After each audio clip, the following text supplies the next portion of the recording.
Hi hello welcome to Shivangi diaries. ఈరోజు నేను చిన్న రొయ్యలతో కర్రీ చేశాను.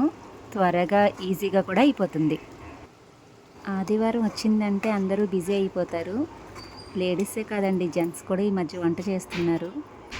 అయితే సింపుల్గా ఈజీగా ఇలా చేసుకుంటే చాలా ఫాస్ట్గా కూడా అయిపోతుంది. ముందుగా స్టవ్ ఆన్ చేసుకుని బాండి పెట్టుకుందాం. తగినంత ఆయిల్ పోసి రొయ్యల్ని మనం శుభ్రం చేసుకున్న తర్వాత ఆయిల్లో వేసి ఉప్పు పసుపు వేసుకొని వేపుకుందాం. ఉల్లిపాయ ముక్కల్ని పేస్ట్ చేసుకుందాం.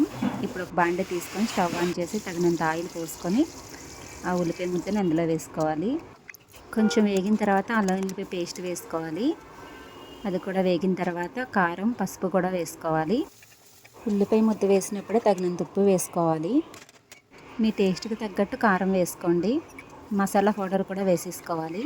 ఇప్పుడు వేపు పెట్టుకున్నాం కదండి చిన్న రొయ్యల్ని, అవి కూడా వేసేసుకుందాం. అందులో కాసేపు వేపుకుందాం. ఆయిల్ తేలే వరకు మూత పెట్టుకోవాలి. ఇప్పుడు మూత తీసుకొని చూసుకుంటే ఆయిల్ తేలింది కదండి. కొంచెం వాటర్ పోసుకుందామండి. ఇప్పుడు మూత పెట్టుకుందాం. అంతేనండి, రెడీ అయిపోయింది. సింపుల్గా ఈజీగా చిన్న రొయ్యలు కర్రీ. ఈ వీడియో నచ్చితే లైక్ షేర్ కామెంట్ సబ్స్క్రైబ్ చేసుకోవడం మర్చిపోకండి.